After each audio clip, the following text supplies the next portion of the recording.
All right. Well, Marcus, actually, Tennessee just announced a short while ago that linebacker Jeremy Banks is no longer a part of the team. As a former player, you get that kind of news the day before. What's the psyche of these guys going into what is a huge game against number 3 Georgia?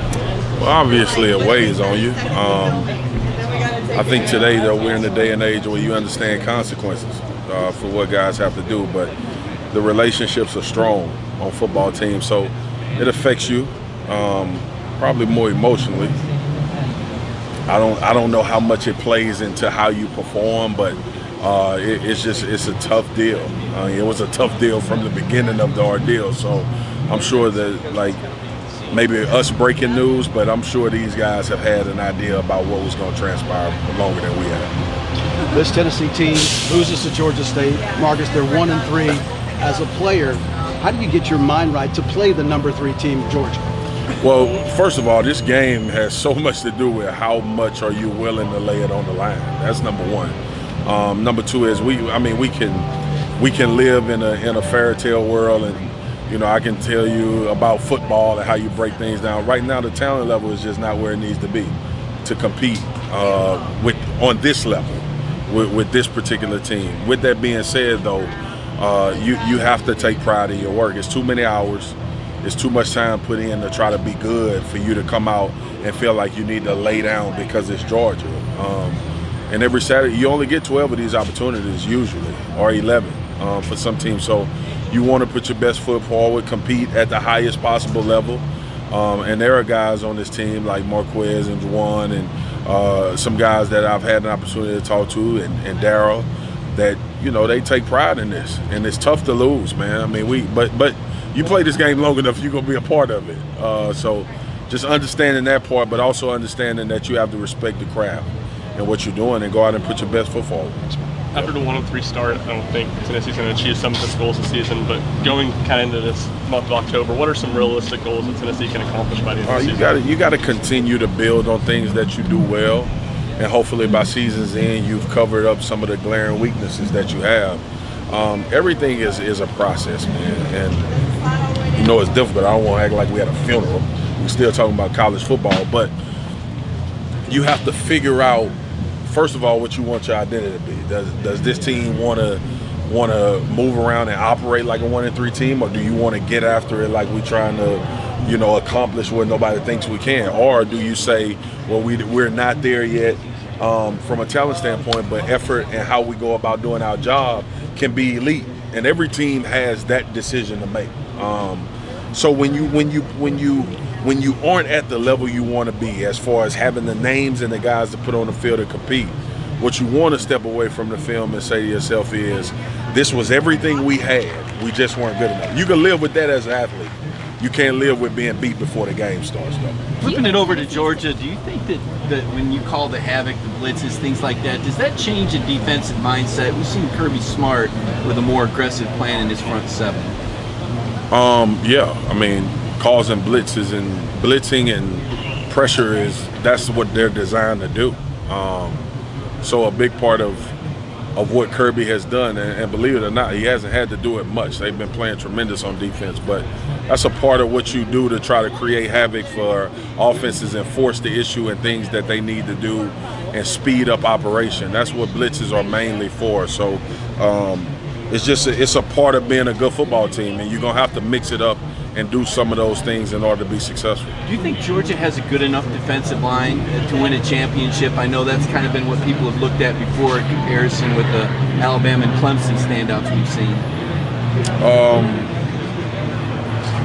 That's a tough question for me to answer. I would have told you Georgia was going to beat LSU when they went to Baton Rouge last year. So, I don't know at this point. I mean, what is this, week 6? I don't know. They are playing really well right now, though, and the level in which they're playing at is higher than most teams in the country that I've seen. They're right there at that upper echelon of being able to create pressure in the pass and also stop the run. So right now they're playing at a high level. I don't know what a championship level is going to look like by the time we get the season in. It always changes. So, but for right now they're playing at a high level. Do you think Tennessee's talent deficiency inefficiencies are the only reason that they're not performing at the level where they want to be performing? Well, some of it is execution. Some of it is just knowing situational football. I mean, everybody points back to the BYU play and letting the guy get behind you on a play where you absolutely have to have it and it shouldn't happen. That's execution. That's not talent. Those things you're coached up for. I mean, Jeremy Pruitt has been around a long time from a defensive standpoint, and you just don't want to allow those type of plays to happen. So that's a part of it. Being talent deficient is a real thing. That's why we pay so much to recruiting. That's why people throw parties when 5-stars sign. So that's a part of it too. But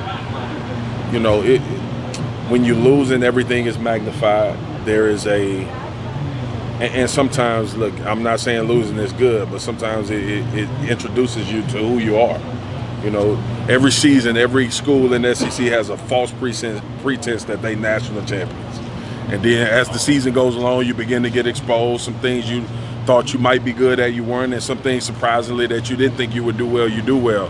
So as you go through this season, it's a learning process, and you begin to understand what type of team you have, and you play to those strengths and try to eliminate those weaknesses, and still in that process. But not having the talent throughout, you lose games in this league. If they were to somehow come up with the upset of the century, would that negate it all from kind of what happened the first 4 weeks of the season for Tennessee?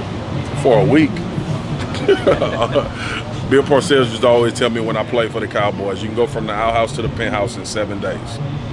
That's just how this game goes. I mean, people will talk about it and latch on to it and hold on to it, but I mean, you go 2-10. Oh, we beat Georgia though. That's not gonna mean a lot.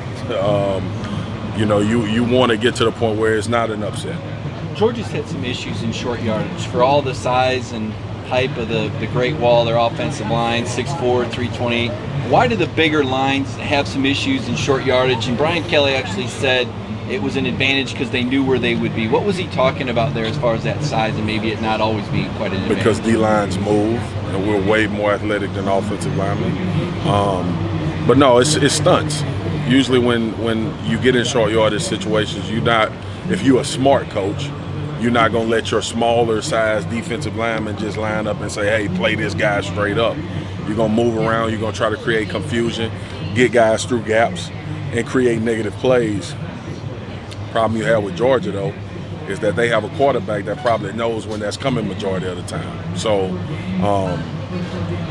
that's a part of their self-evaluation, and I'm not sure if you're going to be able to count that as a weakness as the season goes along. There's been a lot of speculation that Brian Maurer could potentially play or start tomorrow. If he does, what can Jim Chaney do to put him in a position to be successful? I have no idea. I mean, look, the one thing hopefully if you guys have watched me, I'm not going to lie to you.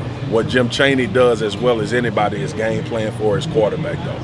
He does that as well as anybody. That's why he's been such a highly employable individual in this conference for a long time.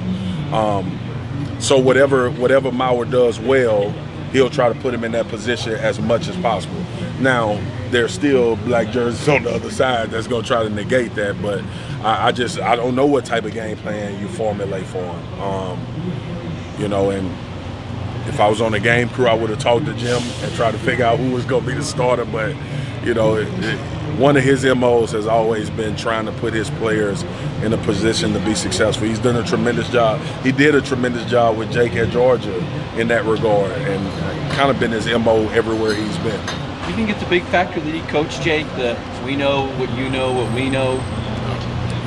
No, it's how many coaches on Alabama staff coached other places. And Georgia, the attrition and the turnover in football now is a given. If that was the case, a lot of these dudes will lose a lot.